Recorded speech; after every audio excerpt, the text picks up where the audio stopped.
Hello and welcome to the first of the Supersensible Steve Halloween specials. Halloween is fast approaching, time for costumes, trick-or-treating, and scary films on TV. But have you ever stopped to think about the origin of our special day? Fear not, I'm here to take you through it all as we delve into some Celtic history. Over 2,000 years ago, the Celts of what is now the United Kingdom, Ireland and parts of France saw the end of summer as the end of their current year. Dark nights start to roll in and the weather gets colder, and with this an increase of death within the community. If we for a second imagine November the 1st as New Year's Day, the night of October the 31st is our New Year's Eve party, but instead of spirits poured over ice, the ancient Celts believed that the boundary between the living and the dead breaks down, giving the opportunity for spirits of the deceased to walk the earth once more. This festival was called Samhain, and was celebrated by burning huge bonfires and dressing up in animal skins and animal heads. Crops and even animals were sacrificed on the fire to appease the Celtic gods. Even though the visiting spirits were thought to ruin crops and cause trouble in general, the breakdown in boundaries was beneficial for the priests who found it easier to make their predictions for the coming winter.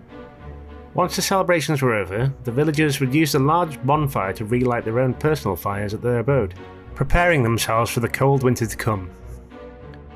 Fast forward a few hundred years and the Celts had been invaded by the Romans. During the Roman occupancy, the festival of Samhain had grown to include aspects of Roman traditions.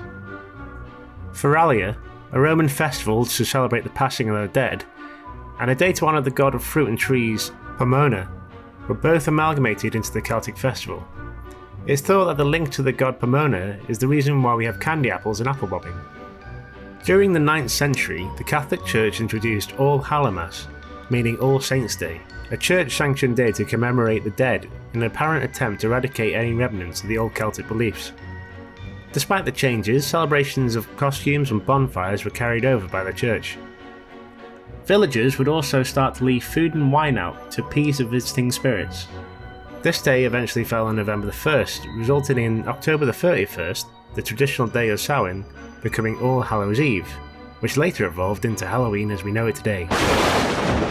Much later, in fact. Halloween in its current form has been greatly influenced by America.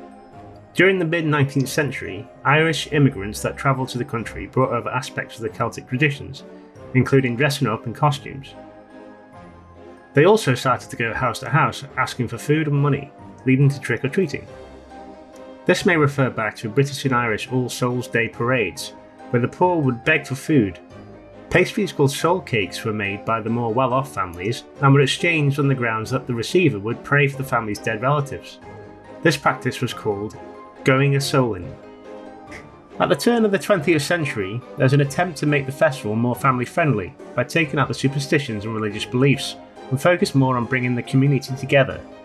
Starting in the 1920s, American towns held parades and community-wide parties. Trick-or-treating changed from money and food into sweets for all the kids in the community, making sure no child was left out of the celebrations. One thing for sure, costumes at this period were far scarier than the ones we have today.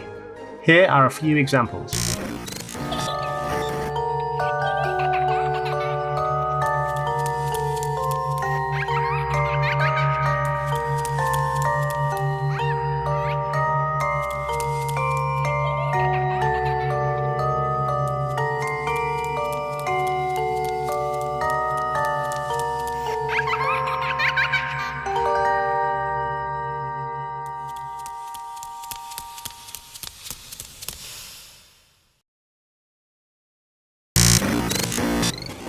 Part of the reason we wear masks is so that we don't get recognised by the spirits that wander the streets on Halloween.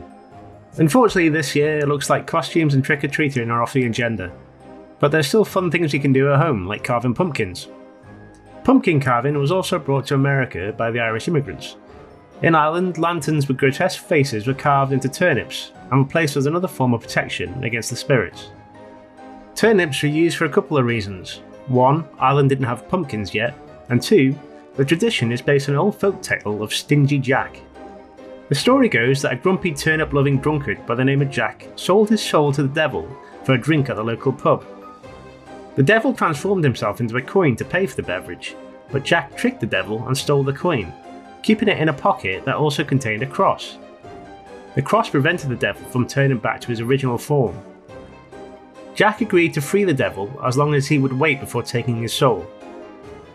Many years later, Jack bumped into the devil sat by an apple tree, where the devil demanded his soul. Stingy Jack, being a fan of pranks, convinced the devil to climb the apple tree to fetch an apple. The devil agreed, and once he was up in the tree, Jack again tricked the devil by placing a cross in a circle at the foot of the tree. For the devil to escape, he had to promise not to take Jack's soul when he died. The devil agreed. Many years later, when Jack died, St. Peter turned Jack away from heaven based on his dreadful trickery during his life. But the devil also kept his promise, and denied Jack entrance to hell. So forevermore, Jack travelled the dark netherworld between heaven and hell. To combat the darkness of this realm, the devil handed Jack an ember from hell itself. Jack, an avid turnip lover, obviously had a turnip with him on his way to the afterlife, which he carved open and placed the ember. Irish folklore has named the spirit Jack of the Lantern, which later became Jack-o'-lantern as we know today. Over time, the turnip was substituted for a pumpkin, which were larger and easier to carve out. So if you're stuck in the house this Halloween, why not take a page out of Stingy Jack's book and carve your own lantern to ward off evil? That's it for this week, but we have more Halloween specials to come. Stay safe, and I'll see you next week.